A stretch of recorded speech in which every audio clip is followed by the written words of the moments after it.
you're here now. Um, you're a little bit early. I'm still putting everything together. I still have to put makeup on and I still have to finish my altar. But I'll be there with you in just a few minutes. You know what?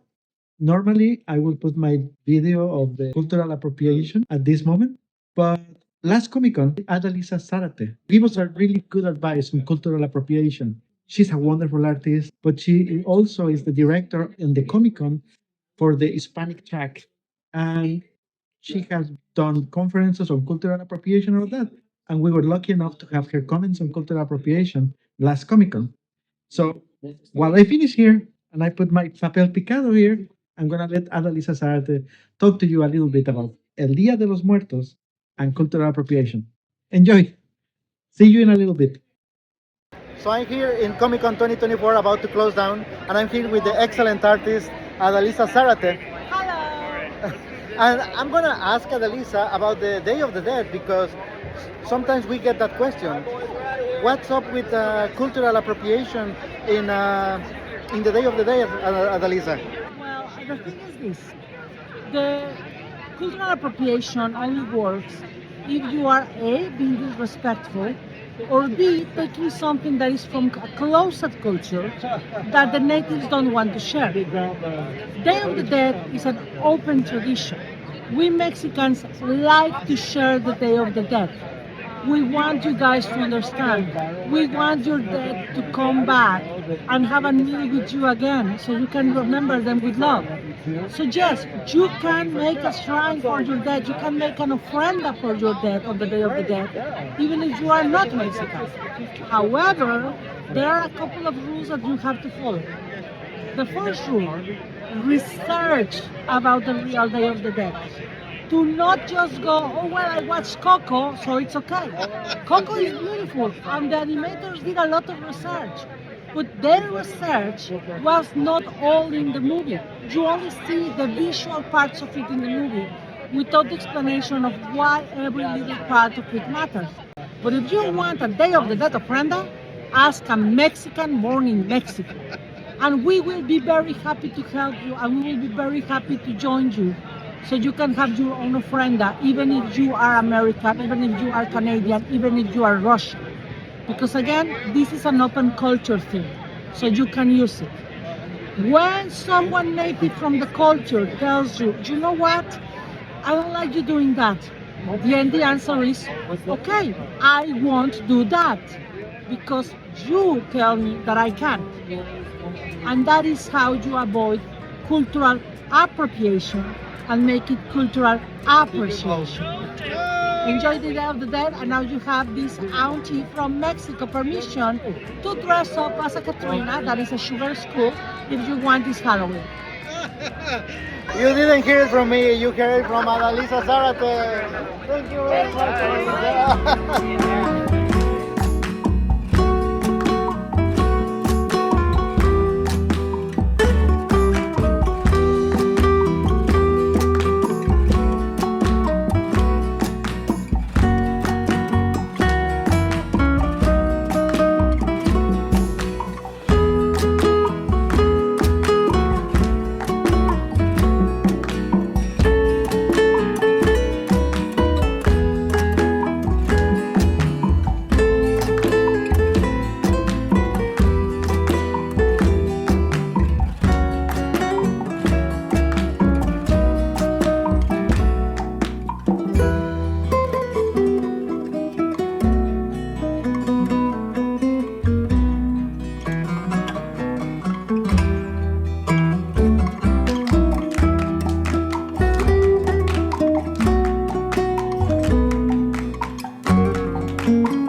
Hola, hola, ¿qué pasa? ¿Qué pasa? Welcome to the International Secular Day of the Day 2024. Thank you, thank you, thank you to everyone who attended previous events and is joining us back again this year. And thank you to all of you who joined us for the first time. I'm sure you will like this event. I kid you not, this has become my favorite holiday of the year, bar none. Even better than that other famous holiday, Saturnalia, or as for those who choose to celebrate it that way, Newton's birthday. But anyway, let's start. And what a program we have for you today. For the next 2 hours, we will celebrate Dia de los Muertos with you. We will celebrate life as part of death. We will celebrate death as part of life.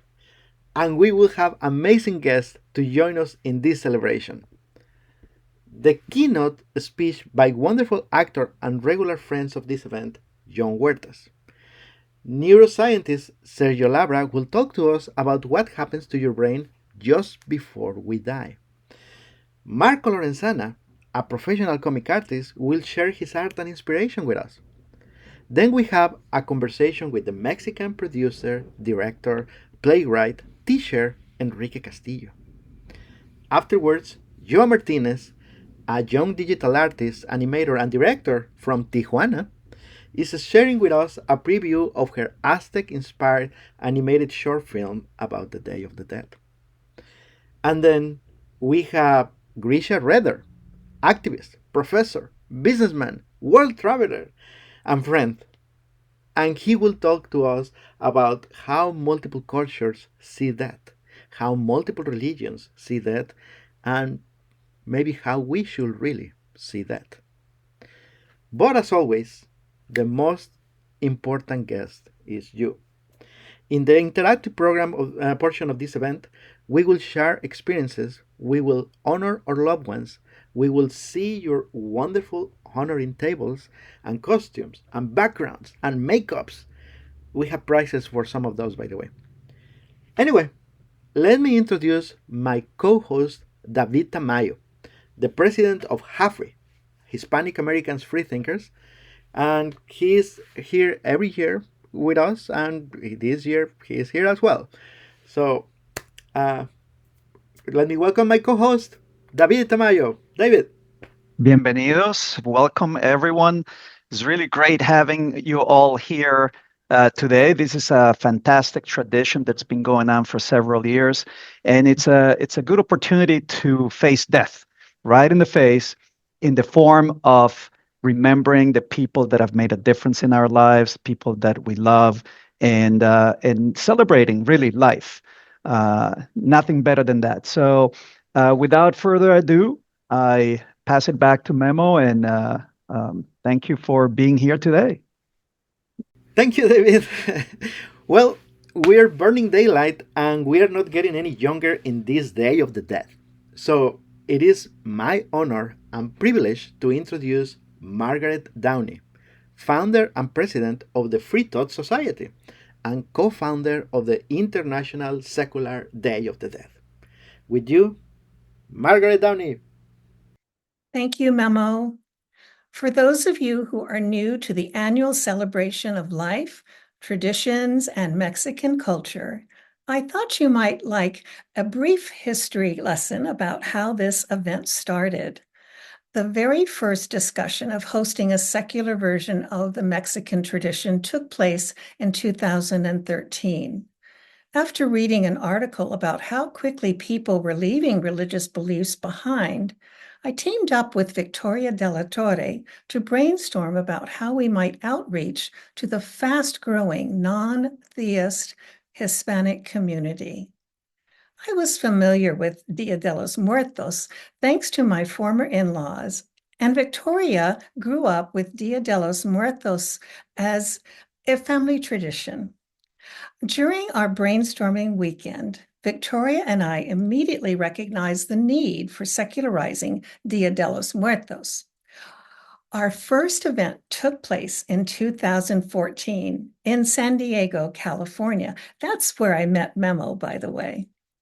We hosted live events after that in various California locations, one of which caught the attention of the Los Angeles-based National Public Radio affiliate, KPCC. Now, I'll put a link into the chat so you can see the excellent 2018 report about that event. The report has photos and statements from those in attendance. We did not let the COVID epidemic stop us, and in 2020, we took the Dia de los Muertos Secular concept online. People from all over the world attended, and we were proud to provide a place for non-theists to talk about deceased loved ones without platitudes, prayers, or mention of any gods. That year, we discovered that the event should be renamed the International Online Dia de los Muertos Secular. The reality-based Dia de los Muertos Secular event continues to grow, and it has created an opportunity for national non-theist groups to become co-sponsors, friends, and supporters. We will be hearing more from our co-sponsors at the end of this event. They'll tell you all about their organizations, and they'll tell you what they have to offer as you search for like-minded friends, activities, and volunteer opportunities. Co-founder Victoria de la Torre could not be with us tonight, but she sends her heart-filled love and thanks to all of you who attend this year, and she welcomes you for all of those who have joined us for the first time. Now, enjoy your time with us tonight. Back to you, Memo. Thank you very much, Margaret. Let's get this started. Well, it is with immense excitement that we welcome a remarkable talent to open today's celebration. With us is the extraordinary Jon Huertas.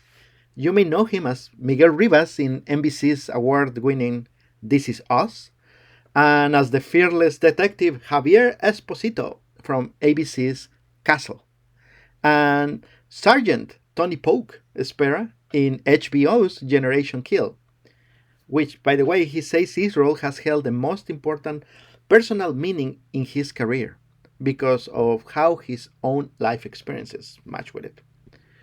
Today, Jon brings his voice, passion, and personal story to help us kick off our unique event. With all his agenda packed with TV films, podcasts, he was gracious enough to reserve a spot for us. So it is an absolute honor to welcome Jon Huertas. Wow, thank you. That intro was so thorough. I felt like I was listening to a documentary about myself. Now I'm just waiting for the blooper reel, because when that drops, that's where things get interesting. So welcome to this year's Secular Dia de los Muertos. Today we gather to honor the lives of those who came before us, but without worrying about whether or not they're ghosts or spirits with unfinished business. Now, we're leaving the spooky stuff for Halloween and focusing on the real stuff, like good memories, rational thought, and some well-deserved irreverence, because let's face it, the only ghouls that we should be worrying about are the ones haunting our broken political system. Speaking of, this year, it's a big one. Not only are we celebrating loved ones, but we're also facing an election where the monster under our bed might actually become president. Now, not to get too political, but let's just say Trump is a great example of what happens when religion clouds our moral compasses. The real issue isn't Trump. It's how religion has been twisted to justify some truly frightening behavior. So when you stop thinking freely and let someone claim divine authority, suddenly honesty, integrity, and kindness go out the window, all because they're convinced they're backing the chosen one. But we know better. We don't need religion to tell us what's right. Free thinkers, skeptics, atheists, and agnostics, we're good, moral, and kind without fearing hellfire or chasing heavenly rewards. We do it because it feels right, because it's the reasonable thing to do. And that's why today is so important. Dia de los Muertos may look like a celebration of spirits and skeletons, but it's really a joyful thank you to those who have shaped us. And guess what? We don't need ghosts or a divine referee to make us decent human beings. We've got memories, ofrendas, and unshakable love for those who we lost. Let's be real. If the dead do come back for a visit, They're going to be here for the tamales and the tequila, not to check out if you've been on your best behavior. We honor our loved ones not out of fear of cosmic judgment, but because we want to. What we need more than heaven or hell to keep us in line is each other. A community that values truth, integrity, and knows how to share a good laugh. After all, what's more human than coming together, swapping stories, and realizing that none of us have it all figured out, especially when half of us still struggle with Zoom. So let's celebrate, laugh, remember, and most importantly, let's vote. Not because it'll save our souls, but because it might just save the world.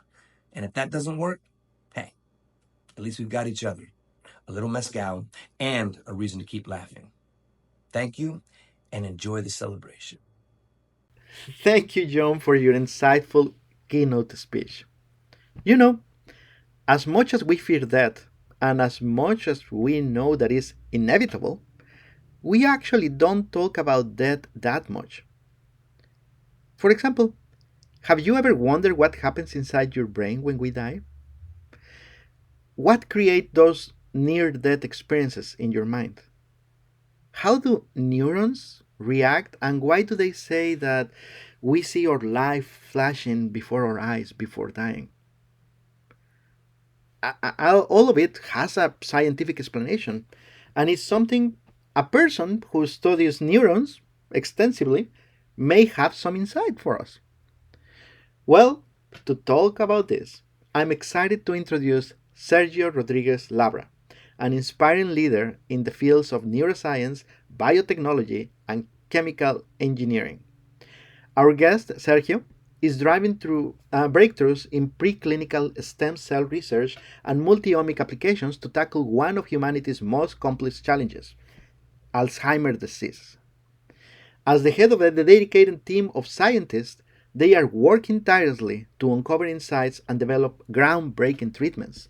He is the executive co-director and co-founder of the GSEC program at Científico Latino. They champion diversity, equity, and inclusion in STEM, opening doors and fostering a more inclusive environment in the scientific community. So, please join me in welcoming a passionate innovator, a dedicated mentor, and a true visionary in Alzheimer's research and DEI initiatives. Sergio Rodriguez Labra. Good evening. I'm Sergio Rodriguez Labra, a neuroscience doctorate student at Scripps Research in San Diego. My research on Alzheimer's disease has given me the privilege of working with real human brain tissues, and I am honored to share my perspective today. Dia de Muertos has always held a special significance for me. It's a day when we actively remember those we have lost and serves as a poignant reminder of our shared human experience. From a neurological standpoint, death, or more precisely, brain death, is not a single moment but an interconnected process. Picture a brain composed of billions of neurons, where oxygen, once abundant, starts becoming scarce. Mitochondria suddenly struggle to produce the energy for their own cells. Frantically, cells send out distress signals, releasing glutamate molecules to their neighbors, activating them in a desperate plea for help. Across the brain, neurons begin firing wildly, creating a cascade of activity. In the hippocampus, home of the memories, long-forgotten moments flicker to life. Sensing a crisis, regions like the hypothalamus and the pineal gland unleash a flood of neurotransmitters and DMT molecules, painting intense hallucinations across the mind's eye. Meanwhile, the cerebral cortex, where consciousness resides, begins to falter. Its neural network activity, once a symphony of finely tuned oscillations, becomes erratic and discordant. Without enough oxygen, brain cell membranes turn permeable, swelling and leaking calcium into them, triggering a cascade of destructive enzymes. Despite their valiant efforts to protect vital cellular machinery with stress proteins, neurons fall silent one by one. An electroencephalogram captures a final burst of activity, a terminal spike, before flattening out. Now, I wish to emphasize that no system truly exists in isolation. Consciousness, an emergent property arising from complex neuronal interactions, is no exception. Death is a transformation, not an end. When a loved one dies, their personal consciousness may cease, but their influence persists. Their thoughts, wisdom, quirks, and love have literally recreated neural networks within us and become part of who we are. As we carry their memories forward, we ensure their influence continues to mold the future. While their physical form returns and is recycled in nature, their essence of those neural networks lives on through their impact on us and the world. Our departed ones continue to shape our minds like cells in a body or citizens in a nation. We are all part of a larger system, contributing to a whole that transcends individual existence. Dia de Muertos serves as our own memento mori, a reminder of our own mortality. This perspective on death as a transformation rather than an end can provide comfort in times of loss. It encourages to cherish our relationships, express our love, and create lasting memories with those we hold dear. As we honor the memory of our loved ones, let us ensure that their essence continues to contribute to the ongoing story of humanity. Thank you.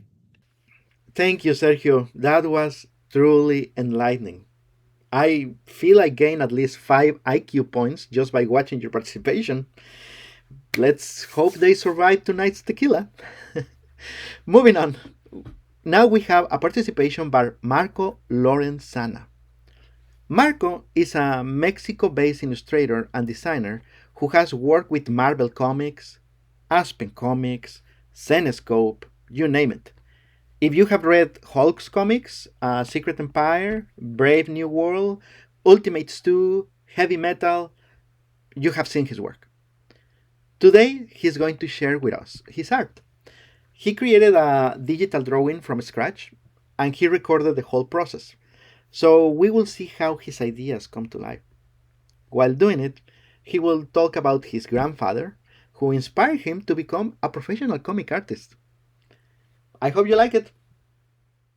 Hola, mi nombre es Marco Lorenzana y esta es mi presentación para el Día de Muertos Secular.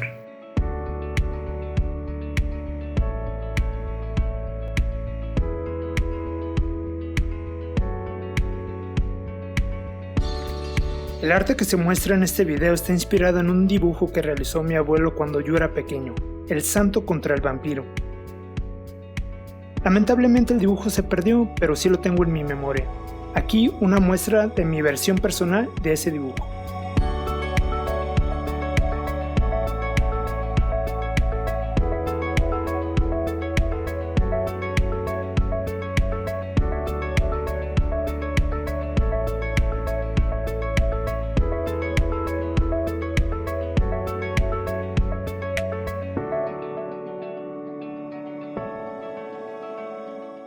En este Día de Muertos, más allá de las creencias, es un momento para recordar a las personas que no están con nosotros, su vida, su obra, recordar el por qué son personas queridas para nosotros.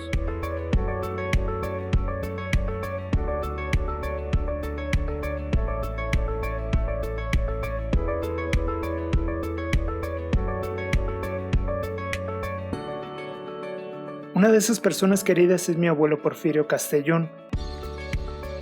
Mi abuelo era de oficio peluquero.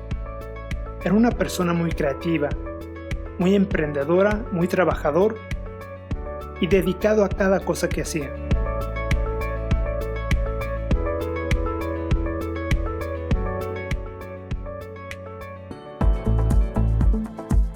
Le gustaba leer, dibujar.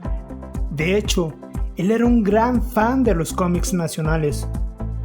Supongo en parte por su negocio de la peluquería, ya que tenía muchas revistas y cómics para entretener a los clientes mientras les cortaba el pelo.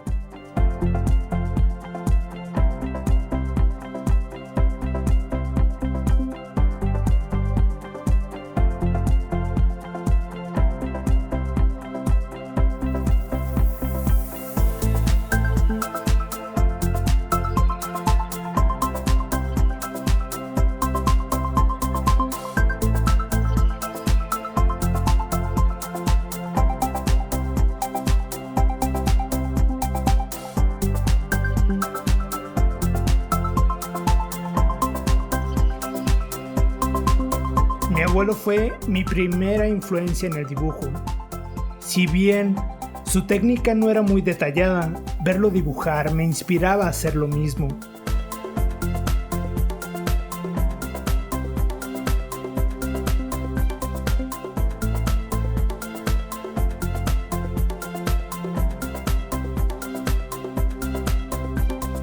En cada dibujo él mostraba siempre al héroe contra el villano. Yo deseaba hacer lo mismo. Tal vez de ahí viene mi fascinación por los superhéroes.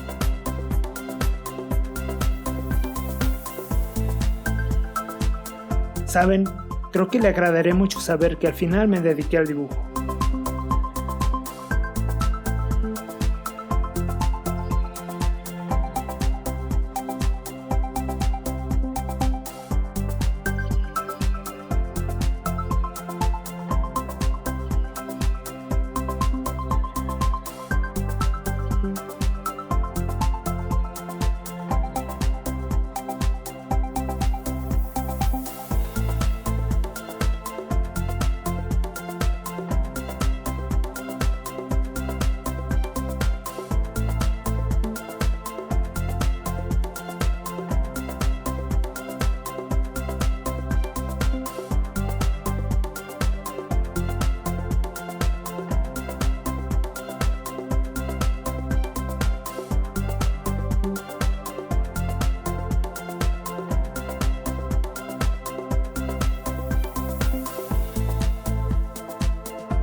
Yo fui de esos niños a los que el abuelo contaba cuentos antes de dormir.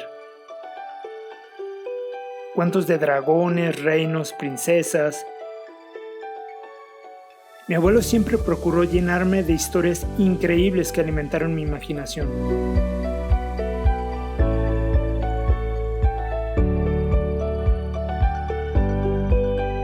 Hasta el día de hoy sigo fascinado por todas las historias nuevas por descubrir y las historias por contar. Gracias a los cómics ahora tengo la oportunidad de hacerlo.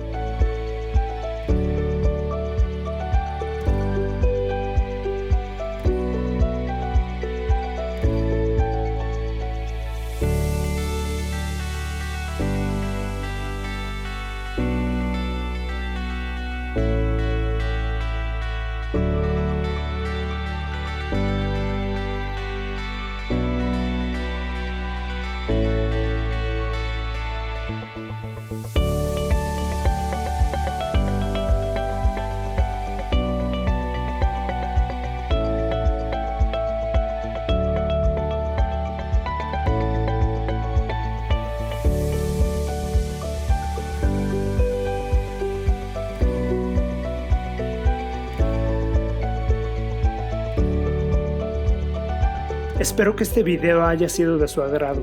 Gracias por darme la oportunidad de mostrar este pequeño tributo a mi abuelo en esta dinámica de Día de Muertos.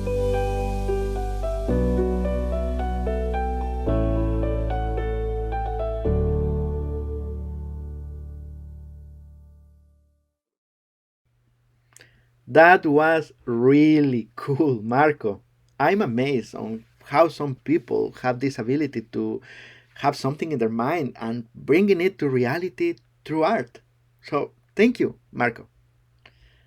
Now, I am thrilled to introduce a truly inspiring guest here today, Enrique Castillo. He isn't just a creative talent, he's a force across multiple fields. As a writer, playwright, screenwriter, and producer for both film and television, Enrique brings stories to life with a unique blend of heart and imagination. He is also a dedicated educator and a single father with a teaching career that has touched young lives from Mexico City, Cuernavaca, to Rochester, Minnesota. From working in public and private schools to serving with Head Start, Migrant Head Start, and the YMCA's After School Enrichment Program, he has built a legacy of dedication to children's education and growth. Now he's based in Mexico City, and today Enrique joins us with a special purpose. In this exclusive interview, he'll share his insights of the Day of the Dead, talking about his journey as both a teacher and a storyteller. I was fortunate enough to have an extended interview with Enrique, and I'm sharing this with you today. So, let me present to you the wits and wisdom of Enrique Castillo.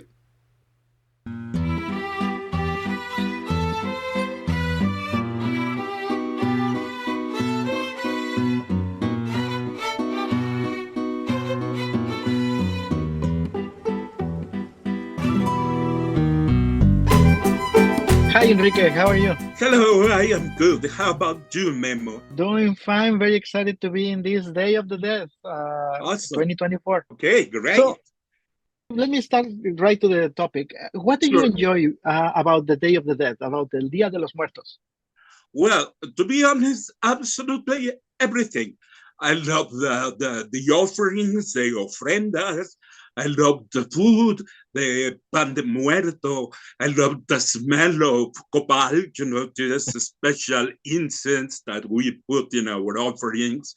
And I love everything, even the flower, the cempasúchil, the color, and the mystery, and even the act of putting together the altar and putting the food and all that, I think is great. I love everything about Dia de los Muertos. Let me ask you, Enrique, Sure. you have done a lot of stories for TV and theater. Yes. Have you dealt with death on those stories? Yes, I have. But from a very different point of view. I like to produce and write scary movies.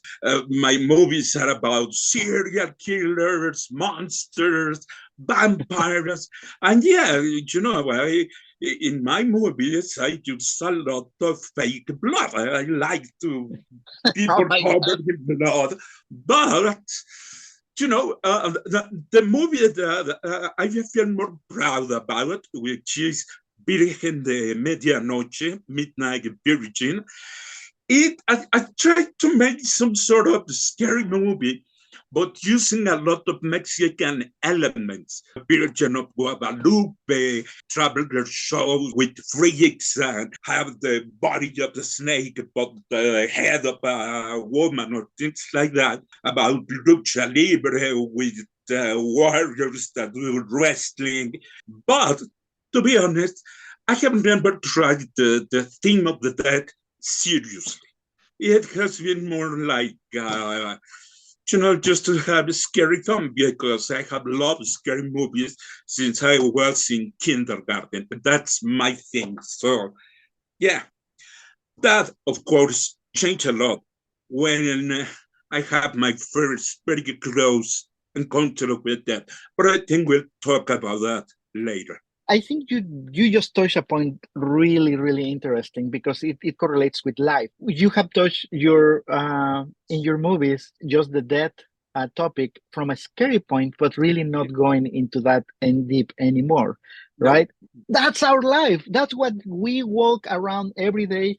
You think on that maybe a little bit as a scary thought, but you don't dwell on it. And this is particularly true here in the United States. That's one of the points that we try to make here in the Day of the Dead, with this closeness to death, if you want. When you talk about the Dia de los Muertos, and you take a whole day to remember that memento mori, that we are all gonna die, and that we have loved ones.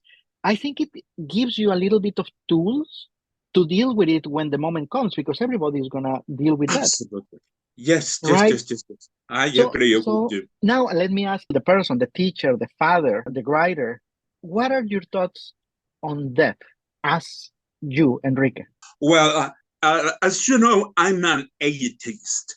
In part of my atheism deals with the afterlife. I do not believe in that. And it's just because, I don't have any proof of that. I don't know if I was a conscious being in the past, but even if I was, I've forgotten. So what is the point? I don't know if when I'm gone, I'm going to reincarnate someplace else, but I don't have absolutely no way to prove any of that. So for me, I really don't believe in the afterlife. In my religion, I'm a Unitarian Universalist. We have a saying that says, we don't believe in life after death, but in life before death. And I'm a true believer of that. Everything, the good, the bad, you should do it when you are alive, because you never know if you are going to have another chance, another shot at being a conscious being. I really think that you can make your own heaven and your own hell in this world by doing good stuff or by doing bad stuff. I don't need to be afraid of hell or looking forward to heaven. Life has a great meaning, a great value. I value every single day, every single hour, because as the saying goes, you never know when it's going to be your last one. I agree with you on something. Death is part of the life. It's going to happen to us no matter what. I think it's a good thing that Mexicans, thanks to Dia de los Muertos, we can look at death in a different ways. And I think that's very healthy, that's very good, especially starting with children. Let me ask you, in your opinion, what is the most important element of a Day of the Dead offering? Definitely, in my opinion, to whom or to what you dedicate that altar. Really, because the other thing, it's variation, you need the candles, you need the flowers, you need the copal. But for me, the important, the spiritual part of it is to whom you dedicate the altar. When I was a teacher with elementary kids, about they were in 4th grade, so they were about 10, 11 years old, 4th or 5th grade. I asked my students, to whom do you want to dedicate the altar, the ofrenda that we are going to put as our group? And I remember one girl told me, why don't we make an ofrenda about our pets, all our pets that have died? I think it was an awesome idea, because all of the kids could relate to that. They all have cats and dogs, and they have lobster, or the hamster, or the turtle, or whatever. They have pictures of them. You could bring some of the toys if you have. And if you have which was the favorite food of your cat, of your dog, bring it, sure, of the color or whatever you have of them. And then I went to the director of my school. We were talking about 20 or more years ago, and she was absolutely against it. You are disrespecting the tradition. Putting an altar to animals is not a religious thing. I think that what you should do is put an offering in honor of Benito Juarez. And I just say, oh my God. And I think it lost all its purpose, because I think it was important for the kids to know I love Firulais, I love Negrita or whatever, but they died and I missed them. And it's just a good thing to maybe they're in someplace else, and maybe tonight they're going to come down and they feel happy that you still remember them. For me, that's the main focus. If you do it for somewhere you admire, for a relative, you're still with us. Your memory are still with us. All the rest, I think it really doesn't matter what you put in the altar. It's to whom you have in mind when you make your altar. The same in another school, like 3 years after that, and we won the prize. We won the prize because all the teachers, a lot more open-minded. It was a Montessori school, of course, and yeah, we won the first prize because all the parents, all the kids, and the teachers say, this is a very good idea, and everybody loved it. This is Aztec, this is Mexican, and more important, it has some meaning for the children. And that's what we need to value. And I think the Day of the Dead gives us the opportunity to say, all right, I know she's gone, I know he's gone. Let's put something here just to remember the good times, to remember the learnings, to remember everything that we have had. They live a little bit through you because they have changed you. If we honor their best qualities, reproducing them, it's like they are still here with us. It's a memory, it's part of you. It's engraved in your brain. You know, and I have now a problem talking about that. But as you know, I lost my daughter nearly 9 years ago. And there's a lot of times that when I have doubts, and I just say, what will Andrea do about this? What she will think? Because she is part of me. She is everywhere and all the time, and she's alive somehow with my memory. And some people, Dia de los Muertos is a very good time and a very good excuse to bring back those moments, those memories. What would you recommend to the people in the US learning about this Day of the Dead, and what would you recommend to them that they take from it? I think that the most important part for American people or Mexican American or whoever, then try to celebrate Dia de los Muertos is just try to, don't worry if you don't have papel picado, if you don't have cempasúchil, if you don't have this ancient copal, you don't put the food, just put whatever it feels that you connect with the dead one. And I was thinking, maybe I can do that for my daughter. I don't feel good, at least right now, to put a Raether, because if I'm starting to think what she liked to eat, what she liked, I don't know, but it hurts a lot. I don't know if I'm ready for that. This is a mirror. I don't see if you can see it. Yeah, so, perfectly. Let me show you. Entonces, in a page like this, then you put a candle.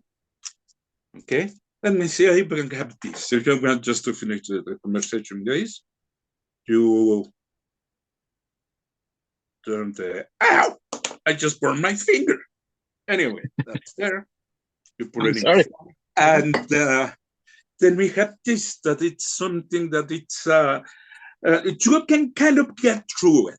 It's not completely opaque. So you just put it in the front, like this. I don't know if you can see it.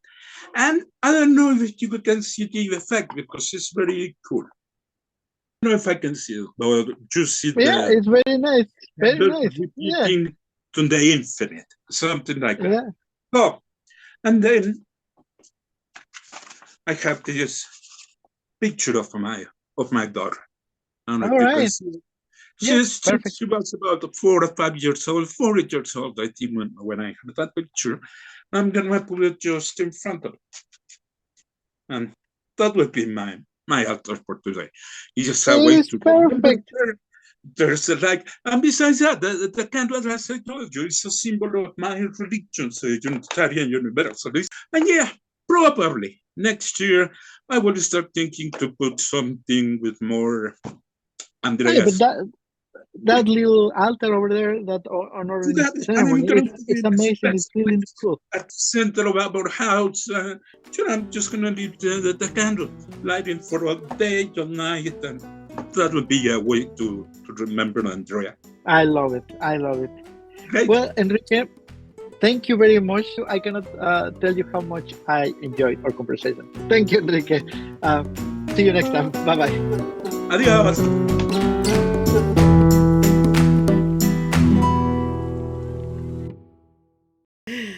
I hope you enjoyed that interview. I surely did. Next, Yoa Martínez. Oh, Yoa is a wonderful person, animator, digital artist, who is studying film and is currently embarking on her first 2D animated short film as a director, in collaboration with an independent studio from Tijuana, Baja California, Luchador Animation. The movie, El vuelo de un colibrí, A Hummingbird's Flight, is an animated film about the Aztec afterlife, Mictlan, and how a warrior will literally travel to heaven and hell for love. Yoa Martínez and Andrea Calderon, in collaboration with Luchador Animation today, are premiering the exclusive teaser for El vuelo de un colibrí at this event. Here.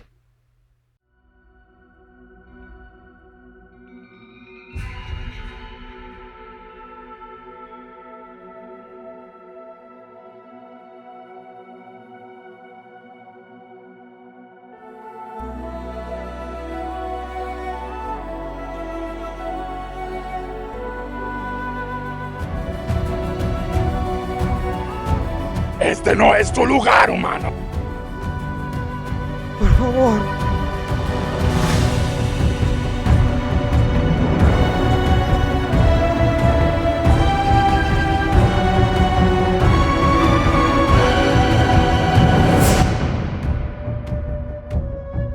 Todo va a estar bien.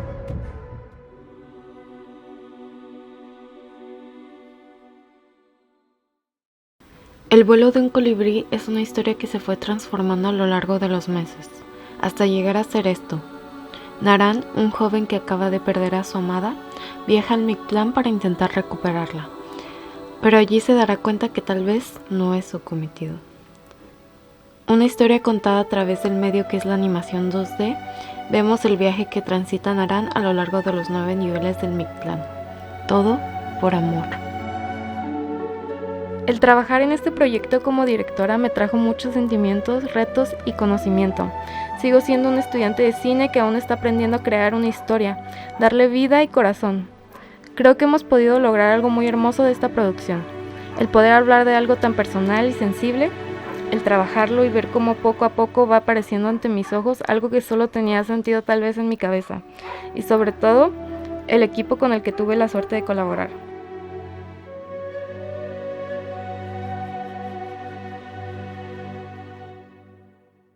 Wow, that looked really cool, didn't it?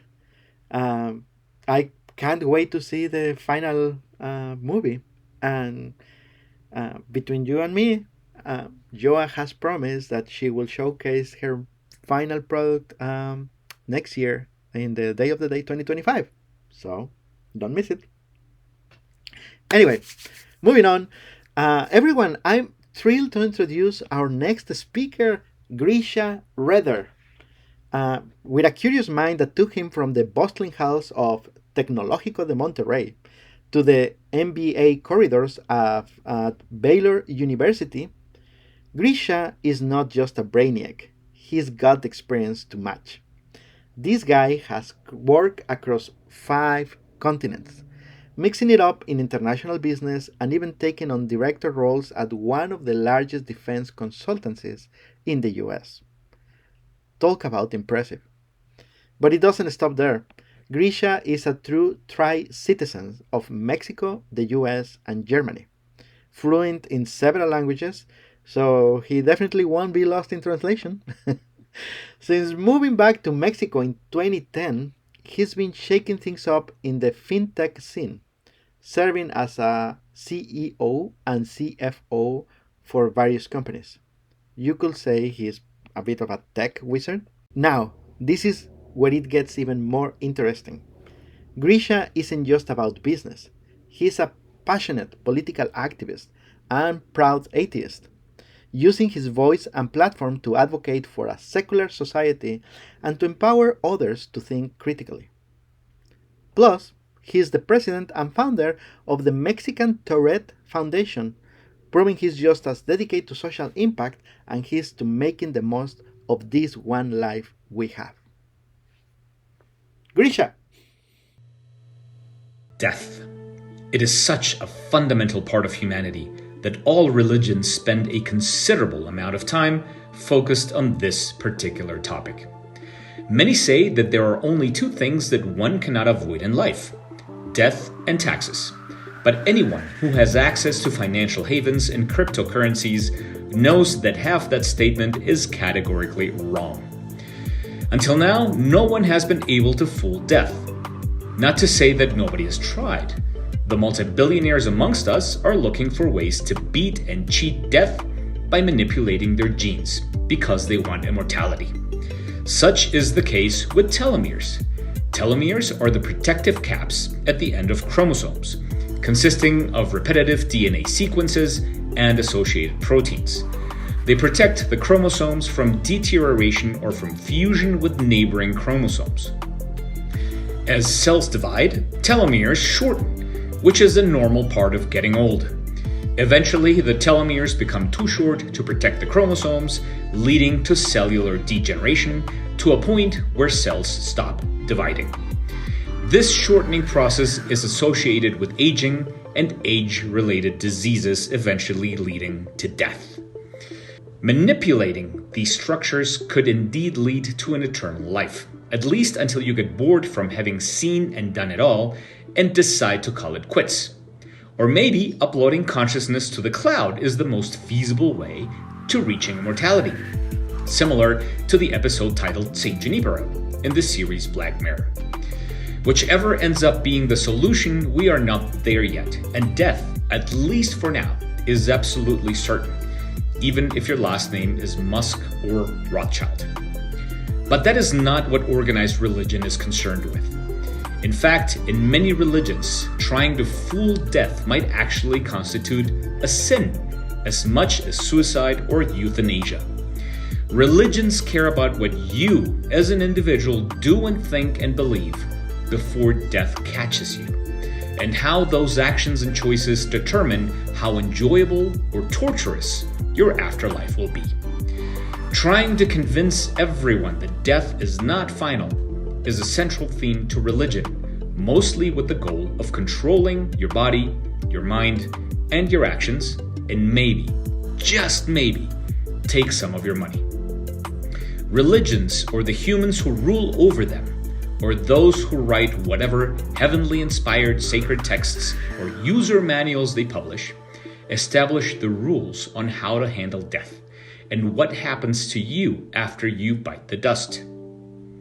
So it is because death is such a fundamental aspect of humanity that religions dedicate so much time, effort, and holy writings to this topic. Death is a constant across all living things, including human beings, other animals, and even plants alike. But let's be honest, the large majority of humans are part of what some call the irrational subculture, devoid of critical thinking and needing to live in a fantasy world full of angels, fairies, unicorns, demons, ghosts, and yes, all-powerful gods. This group likes to think that we are somehow special, that the planet and the universe were created just for us to exist, and thus our existence cannot be finite. That there must be an important and divinely determined reason for us being here, and thus our consciousness must go on eternally. The more scientifically and rationally minded amongst us, few as we are, understand that life is a sexually transmitted disease with a mortality rate of 100%, with nothing exciting happening in the afterlife, other than becoming food for maggots or fuel for a short-lived fire. But that makes us non-believers, heathens, atheists, skeptics, and altogether rational folk, well, boring, as we are only concerned with what happens during our physical lifespan. We assume and accept that death is probably the end of us, given the lack of evidence for any alternatives. We, rational and skeptical bunch, focus more on living life and maybe at some point on the process of dying, mainly hoping for a painless, quick, and peaceful death, ideally during our sleep or with a cyanide pill or a nitrogen chamber for those of us wanting to decide how and when we will finally go. For religious people, their main concern often revolves around the afterlife. But regardless of any specific belief system or lack thereof, the concept of death influences and in great part determines how we live our lives. In monotheistic Abrahamic religions like Christianity, Islam, and Judaism, death is often viewed as a gateway to an eternal afterlife. These faiths or religions or delusions dedicate significant portions of their scriptures to guidelines on living a righteous life, as these actions determine one's fate in the great beyond. The concept of dualism is prevalent, where the soul, a yet scientifically unproven concept with zero evidence or phenomena pointing to its supposed existence, is seen as separate from the body, destined for an eternal haven or hell, based on how often you had dirty thoughts, ate pork or crustaceans, or touched your private parts.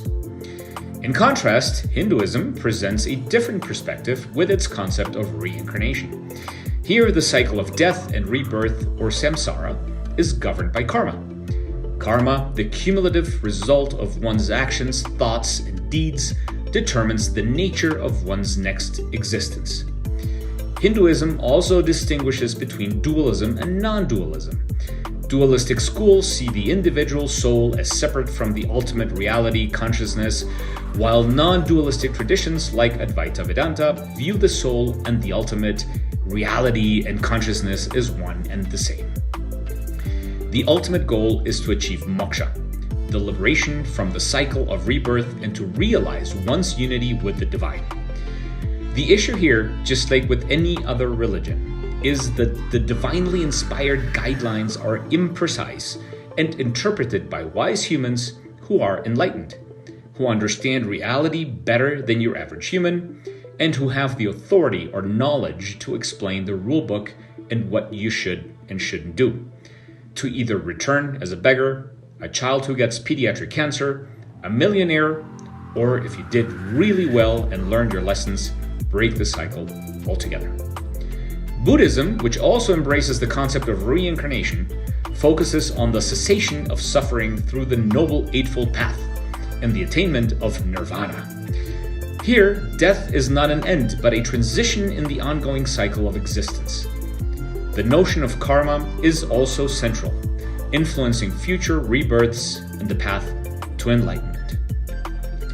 I could discuss Mormons, Jehovah's Witnesses, and Scientologists, but let's be serious, not even traditional monotheists take that level of delusion seriously. Despite the diverse interpretations and beliefs about death, a common thread runs through all these religions: the notion or principle that life is a preparation for what comes after. Or, as I like to put it, a rental home while you save up enough money for your multi-million-dollar dream mansion. This preparation involves living according to certain ethical and moral guidelines created by other humans, imposing a rather heavy cross to bear for such an intellectually infantile and unevolved species as are humans, who are barely crawling out of the primordial ooze and primate stage, weighing heavily on our behavior, societal norms, and ability to truly reach our fullest potential. As Shakespeare so clearly put it in his play Hamlet, What a piece of work is man! How noble in reason, how infinite in faculty, in form and moving, how express and admirable, in action how like an angel, in apprehension how like a god, the beauty of the world, the paragon of animals. Even outside the realm of religion, death remains a crucial topic. Philosophers and existentialists have long grappled with the meaning of death and its implications for life. The fear of the unknown and the quest for immortality are themes that pervade literature, art, and culture. Intellectual honesty and critical thinking reveal that none of us in the Homo sapiens sapiens species, nor any other humanoid before us, actually knows what comes after we die. There is no evidence for an afterlife, and our existence is fleeting at best. Long in the biological timescale, but insignificant in the geological and astronomical scale. You might be remembered by your children, grandchildren, and maybe by your great-grandchildren if you were particularly evil or good or rich, or perhaps even a business or history book here and there. But that is it. So instead of fearing death, we should celebrate it. Without death, our existence would have no meaning. Eternal life would make our existence boring and inconsequential. It is death that injects a certain feeling of urgency and purpose to our lives. Knowing that that clock is ticking, and we can only do so much, is what makes us set goals for ourselves. So if you're religious, revel in the knowledge that your uncle, brother, mother, or whomever you love is in a better place, looking down on you and waiting to reunite, assuming you and they followed the rules of whatever holy book your parents rammed down your throat as a child. If you're not religious, make the most of your one go-around. Love those who surround you and be kind. Lead a life such that when you're about to die, you can look back and think, man, what a ride. Smile and exhale that last breath. In conclusion, death is a universal constant that shapes human existence, whether through religious doctrines, philosophical inquiry, or personal reflection. Humanity's fascination with death underscores its fundamental role in our lives. As we navigate our own mortality, we find meaning, purpose, and connection, underscoring the profound truth that death, as much as life, defines the human experience. One of my favorite sayings is that life seems so short because death is so long. In fact, it's eternal. The good part is that we won't be here to experience it because we'll be dead. Requiescat in pacem y feliz Día de los Muertos. Thank you, Grisha. Very entertaining and informative. Well, that concludes the presentations. I hope you are enjoying the event so far. Now we will move up to the honoring portion of our program. Some people have sent videos beforehand, so we will start with those. We have 4 videos, and then we will open the room for anyone who wants to honor a loved one in this event. Let's start with those. Mikey Weinstein is the president and founder of the Military Religious Freedom Foundation, the only nonprofit organization solely dedicated to the constitutionally guaranteed right to separation of church and state in the United States military. Hi, Mikey. This is Ed Asner. I just wanted to say I'm delighted to see that you're still doing the Lord's work and separating the grifters from the saints. Keep it up, and anything I can do for you, let me know. Lots of love. And Mike Farrell certainly kept me informed about you. Keep it up, darling. Keep it up. Best. You know, when I try to describe the relationship between Ed Asner and myself, there really isn't a great word.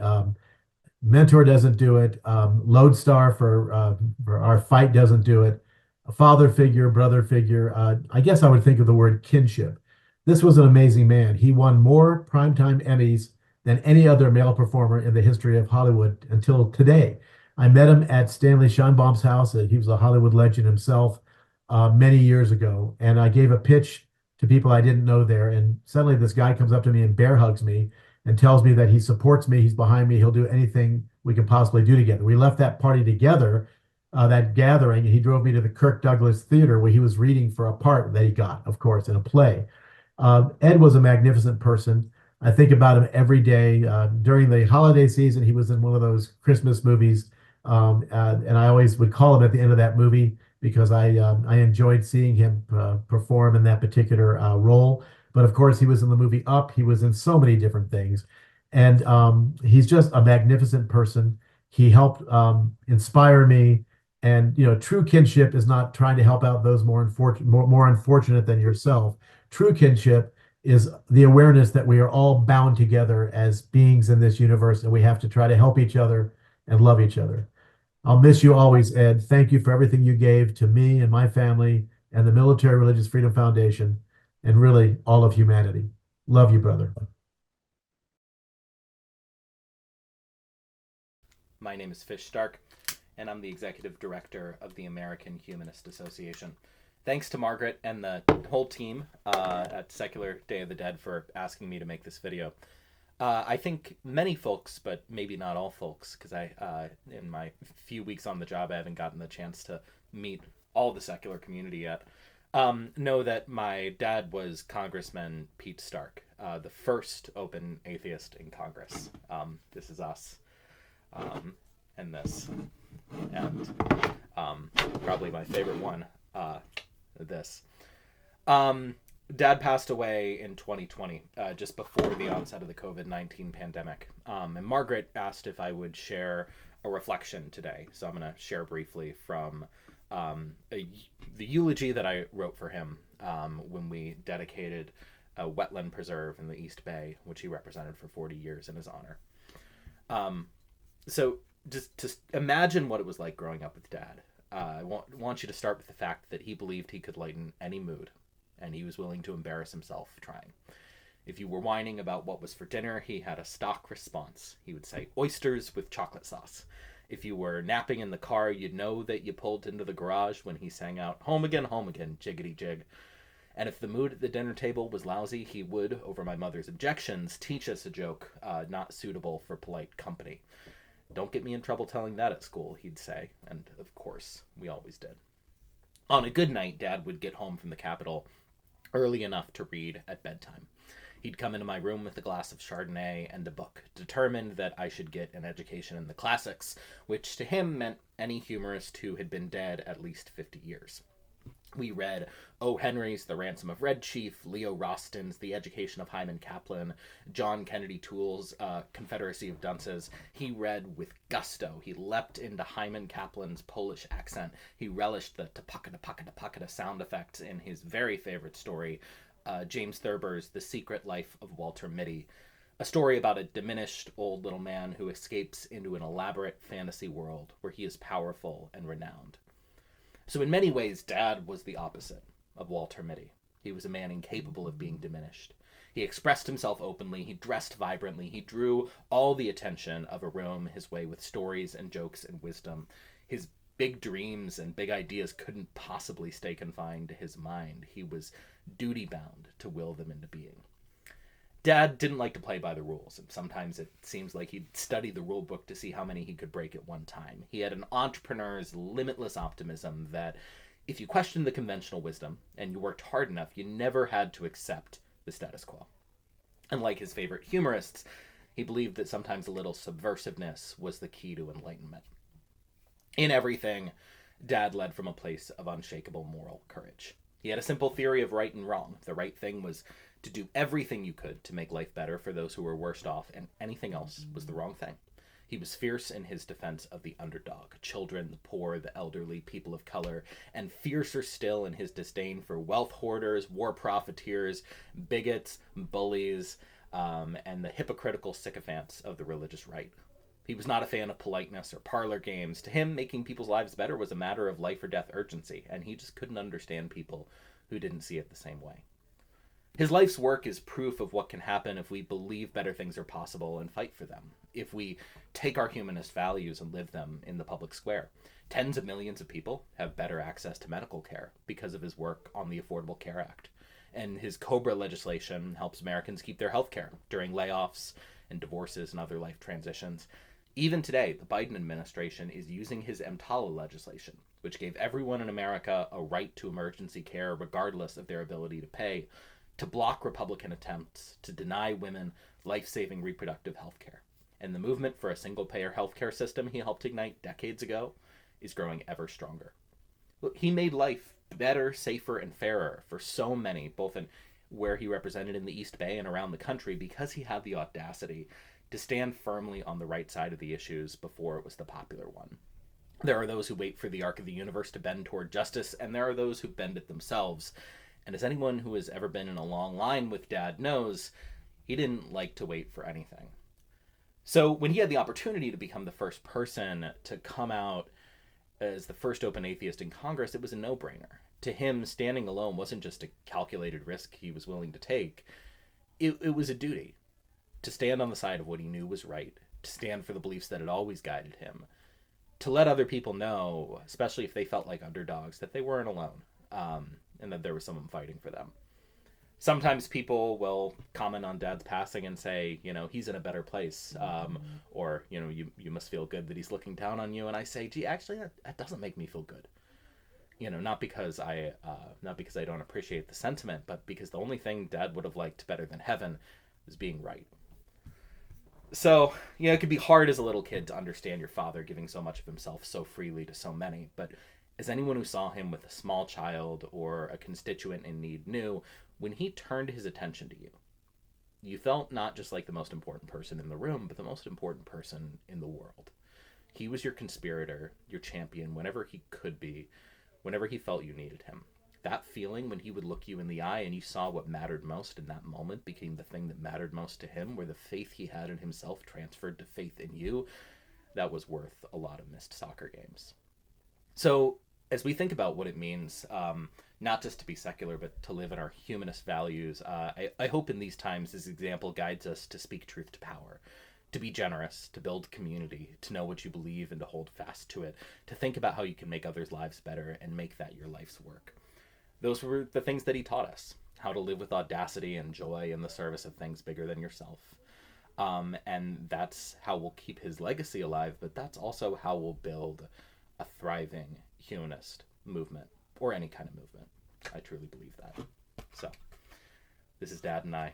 Thank you again, Margaret and the team, for this honor and this opportunity, and happy Secular Day of the Dead, everyone. Tonight, I would like to honor the life of my little sister, Connie. When she was born, she looked like a Cupid doll. That adorable resemblance stayed with her throughout her life. She had a sweet and enchanting smile. Her eyes were full of mischief, and she showed an eagerness for fun and a love of life. As a child, she played hard, sought new adventures, and pushed back when she was mistreated or disrespected.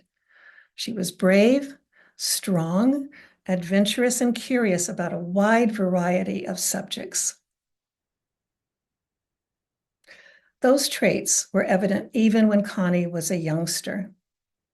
When Connie was about 10 years old, we visited our dad, who took us to his friend's house to show us what a working pony and horse farm looked like. When my dad and his friend went into the house, leaving Connie and I at the fence to only pet the nose of a horse and the nose of a small pony, Connie took advantage of our freedom from supervision. She scooted under the fence, grabbed the mane of what looked like a very scary beast to me, jumped on the pony's bare back and said, "Giddy up." The beast took off with Connie hanging onto the mane as she rode bareback, laughing hysterically. She was having a great time bouncing around on the back of the pony, but I was concerned that she would get hurt. I ran into the house to alert the adults that Connie was in danger. Dad ran out of the house, saw Connie riding bareback, and said, "That's my girl." The adults clapped and cheered until Dad decided that he better slow down the pony and make sure Connie did not get hurt. And that was a preview of how Connie would approach everything in life. See an opportunity, try it out, stay on for a long ride, and have a lot of fun meeting new challenges. I made this candle to remember her.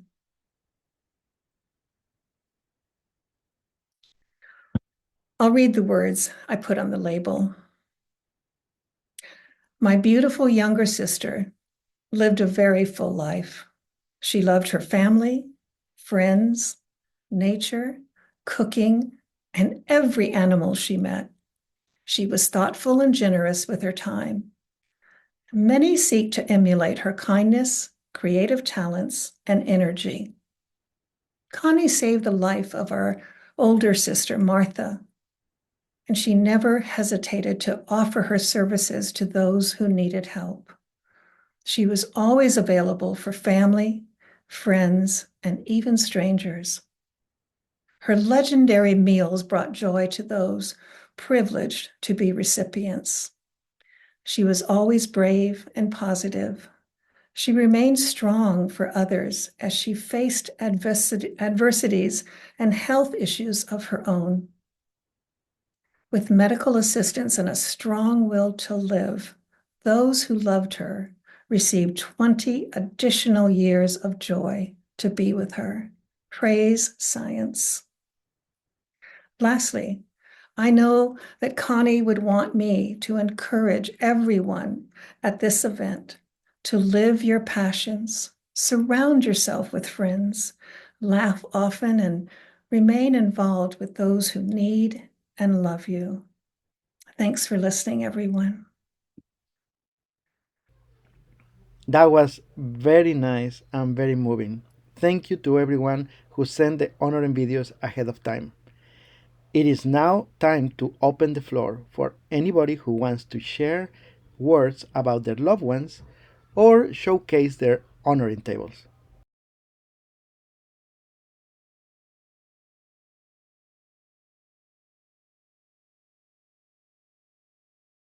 Yeah, go ahead, Christine. Christine is on. Hello, can everybody hear me? Yes. Well, thank you for this opportunity in this program this evening. It's always very rewarding. I would like to honor my brother, my younger brother, who died of cancer at age 37. And prior to his diagnosis, he did not have a good life for a number of reasons. And I miss him every day. And it's sad that I'm sad that he's no longer in the world.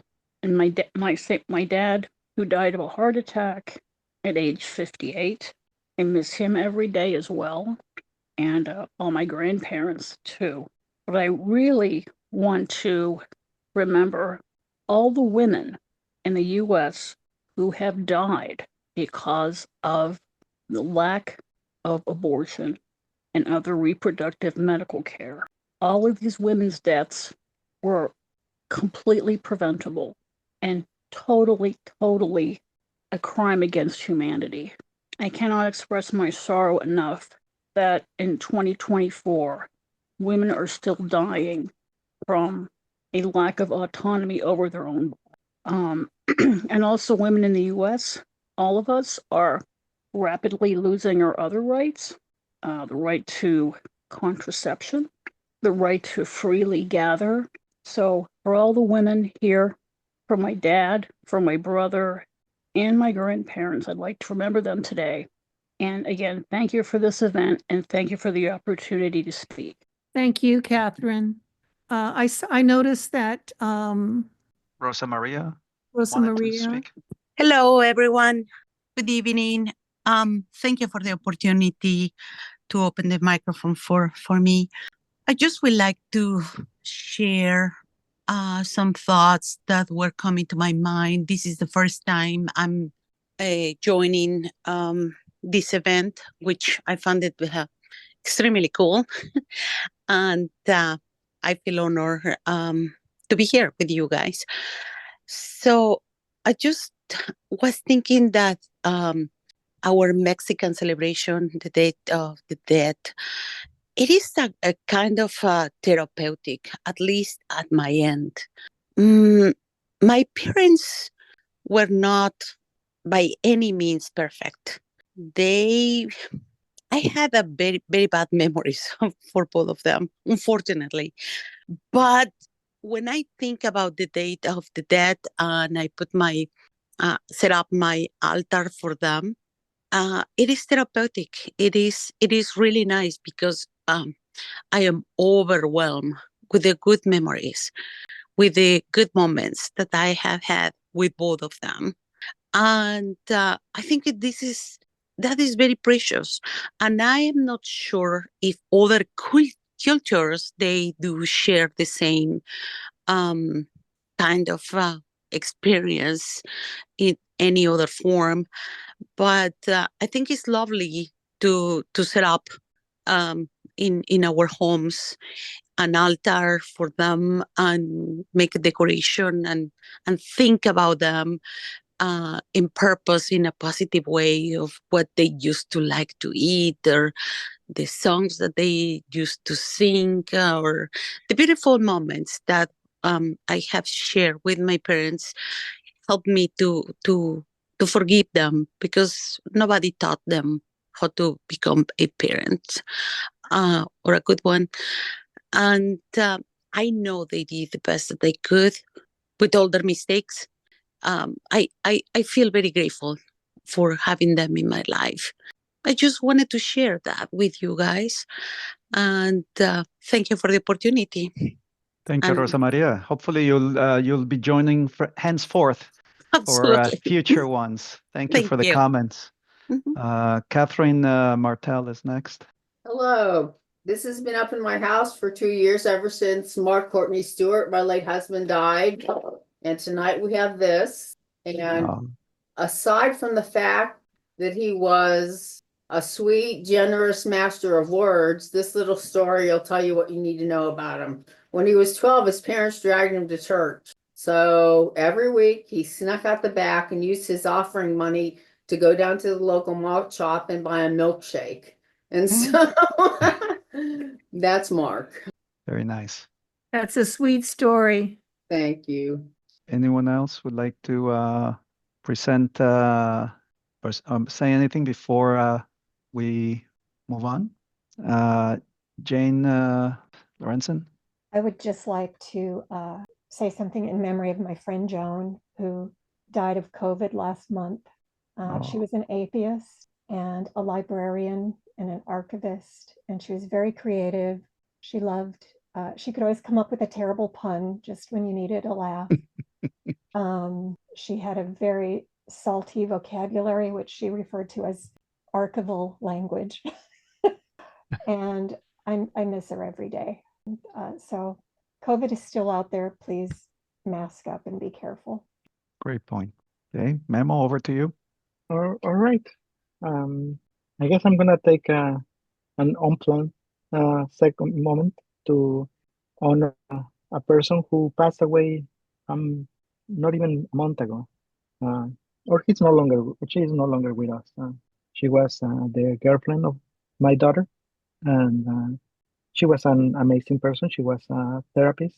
She worked with special needs children, and at such a young life was cut short. Obviously, all the potential that she had, it may put a shadow on all the good that she was doing on this world. We still remember her, and we will remember her with love, playing board games and helping kids. That's what she wanted to do. She was a transgender woman, and unfortunately, she is now part of the statistics that transgender women suffer from suicide at a higher rate than other demographics. I want to make sure that I do everything in my power to prevent people like her who are no longer with us, and she couldn't stand it. But that no one, absolutely no one, is going to attack them, because they are people, they exist, they love, they don't want to mess with you. They don't want to mess with your beautiful sports, with your beautiful bathrooms. They just want to pee. They just want to play a sport. They just want to live. They just want to exist. And Kathleen, I'm sorry, we couldn't do more for you, but we'll make sure that nobody, and I say nobody, attacks you or anyone like you. With that being said, I'm gonna delete a part of the participation that we had this meeting because I will make sure that this event is not used to spread hate towards transgender women. All right. With that being said, we're gonna go to the last part of our event. The last part of our event is thank you, the wonderful co-sponsor organizations who have helped bring this event to you and who are year after year giving us the opportunity to celebrate life and celebrate that with you. Hi, I'm Robin Blumner, President and CEO of the Center for Inquiry, and I'd like to thank Margaret Downey for organizing today's event. The Center for Inquiry promotes reason, science, and secularism. We promote the separation of church and state, the rights of atheists here and around the world, and the end of pseudoscience wherever it arises. Pseudoscience is just nonsense that's dressed up in the garb of science. We've been at this since about the mid-1970s when people like Carl Sagan, Isaac Asimov, James the Amazing Randi, and Paul Kurtz, as well as other luminaries, came together to tell society to stop being so credulous and start holding truth claims accountable to facts. At CFI, we take Carl Sagan's exhortation seriously. Extraordinary claims require extraordinary evidence. We hold religion up to that test, and it fails. We hold medical quacks, self-prescribed psychics, anti-vaxxers, and all manner of science deniers up to that test, and they fail as well. We fight for the truth because the tools for getting to the truth, deploying reason, logic, critical thinking, evidence, the scientific method, are also the best way to build a society where people dispel the delusions and the dogmas that they were born into. And it's also the best way to nourish a society that enhances human freedom and human progress. CFI has dozens of employees and hundreds of volunteers, all representing your values, the values of the Enlightenment, reason, science, and secularism. So please, if you haven't already done so, become a member of CFI. We're at the centerforinquiry.org. That's centerforinquiry.org. And I thank you for your time and attention.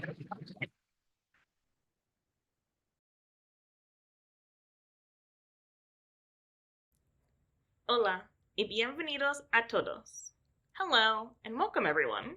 My name is Zena Unkwe and I'm the Communications Manager at the Secular Coalition for America. The Secular Coalition for America, based in Washington, D.C., represents 20 national secular organizations working to preserve the separation of church and state and to advocate for equal rights for non-religious Americans. We work with secular communities, combining grassroots activism with professional lobbying to make sure secular voices are heard on important issues. Dia de los Muertos provides a time for us to remember the individuals in our communities that came before us. Last year, one of our founding members and a powerful force driving organized secularism in our country, Woody Kaplan, died. We work to always keep in mind Woody Kaplan's mission and the important work he's done. On the Secular Day of the Dead, we remember the legacies and beliefs of those that died this year and earlier. Let us come together to honor their memories by fostering a supportive, close-knit, secular community that strives to make our country a more accepting place for all. We at the Secular Coalition for America are proud to co-sponsor today's Secular Day of the Dead event. We hope this event serves as a reminder that our shared values pervade not just how we think and interact with government policy, but our individual, day-to-day experience as well.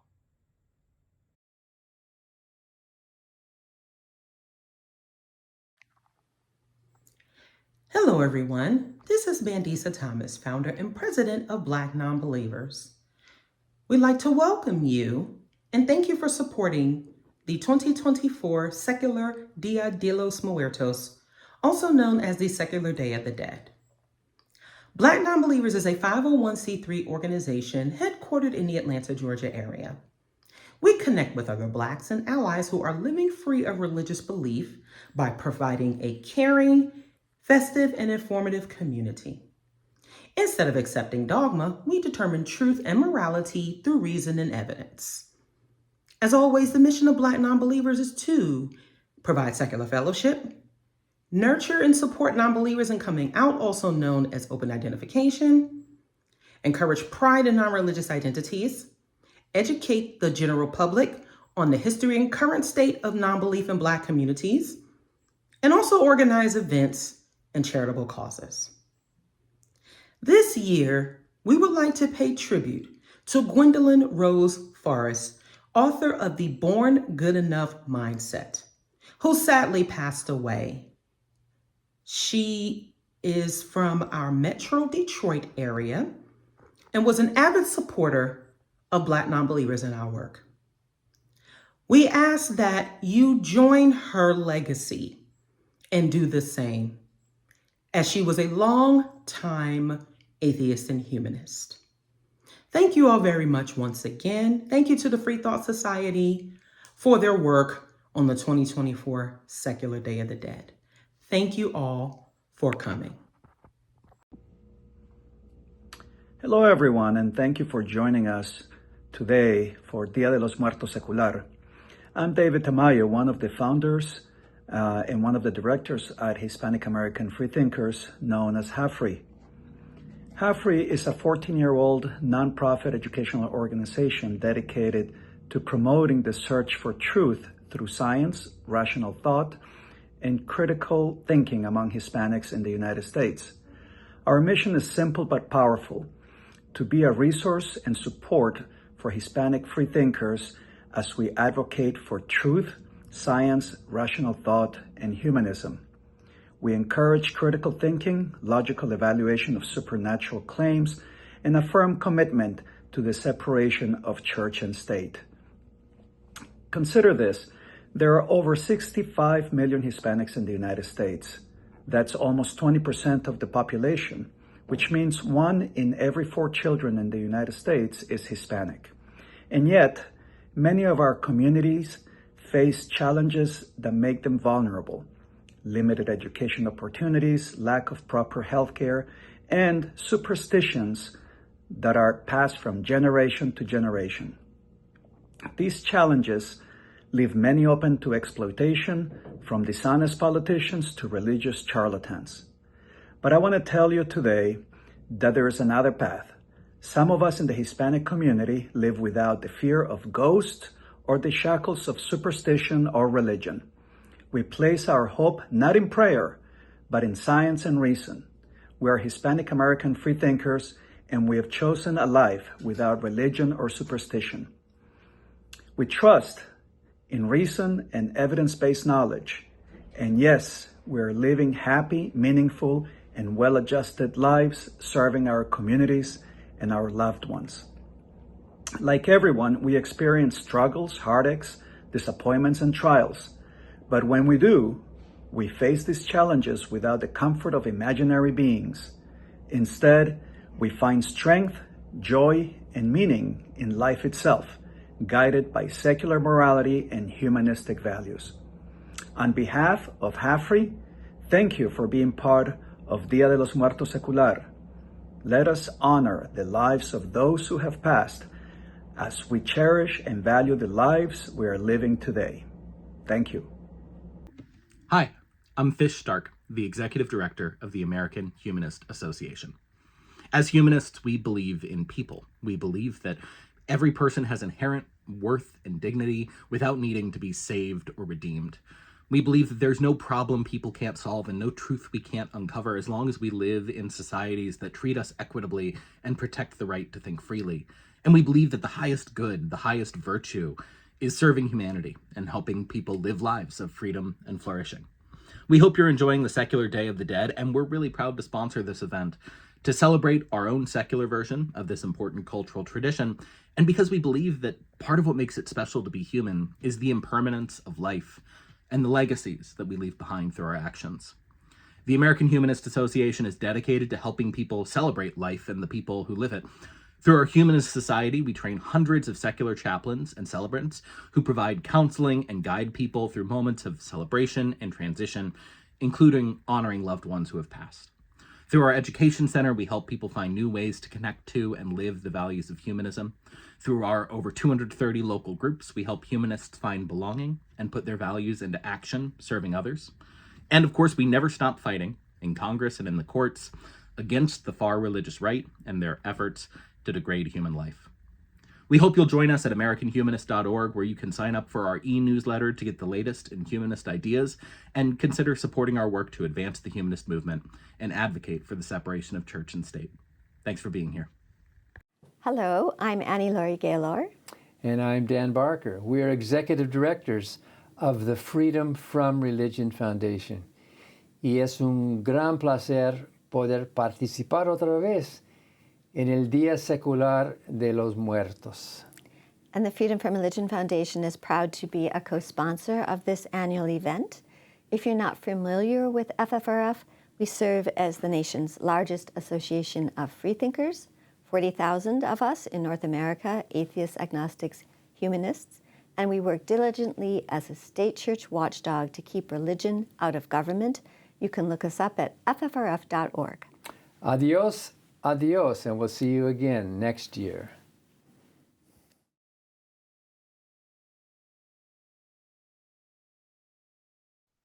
Hola. As you know from my appearances throughout this 2024 online International Dia de los Muertos Secular event, my name is Margaret Downey. As founder and president of the Free Thought Society, I thank you for joining us today, and I hope you had a wonderful time with us. The Free Thought Society is proud to join 6 other organizations as a co-sponsor of tonight's event, because one of our organizational goals is to never compete for donations or members, but to help bring the secular community together, working in harmony and presenting a united front. Our vision of cooperation rather than competition is fulfilled with events such as this one. The Free Thought Society is a 501c3 educational nonprofit organization. We were founded about 35 years ago. You can find us on the web at ftsociety.org. Now, to thank you for attending today, I'm offering a complimentary e-zine to all of those who are interested in what the Free Thought Society does, what we advocate, and what our goals are, and the volunteer opportunities that we offer. The Free Thought Society e-zine is published quarterly. With my complimentary offer, your inbox will not be cluttered with attachments, just one notification that the e-zine has been published. We love to publish journey stories and other free thought and/or atheist and humanist related articles. So if you are a writer, please know that we would like to include your voice in a future publication. And thanks again for attending tonight. Adios, amigos. All right. Well, that's the end of our recorded event. If you want to stay after the event to a social hour, we do this every year, we will just finish the creative slides, and whoever wants to stay, let's talk, let's drink, let's chill out, let's laugh about life and laugh about death. We will see you in a second. Again, thank you everyone who came in and participated. You are truly the heart of this event, and your speeches and participations make us think about different perspectives on life and death. Also, thank you everyone who is watching this event online after it has been recorded. David, anything else you want to say? Say thanks to everybody. Please share this with your friends in the future. I think it's a good community thing that we have going here, and some of the speakers today I think are the best we've had so far. I mean, the themes, the topics, the eloquency, of the speakers. It was just fantastic. And I also want to thank Memo. All the technology stuff in this was done by Memo. It was a lot of hard work. You saw him doing the interviews, putting all the videos together and all the stuff. Un millón de gracias. This is, couldn't be done without his help and reaching out to those people. So yeah, virtual applause to Memo for that. Next time I see you in person, that tequila is going to be on me. Okay. All right, over to you, Memo. All right. Actually, this is Margaret. I just want to also thank Memo. He has been the most wonderful person to work with. I enjoy his personality and his talents. And I get to see him in person tomorrow at our November 2nd live event in Huntington Beach. And I get to see David too. David has traveled to California to be a part of our November 2nd event.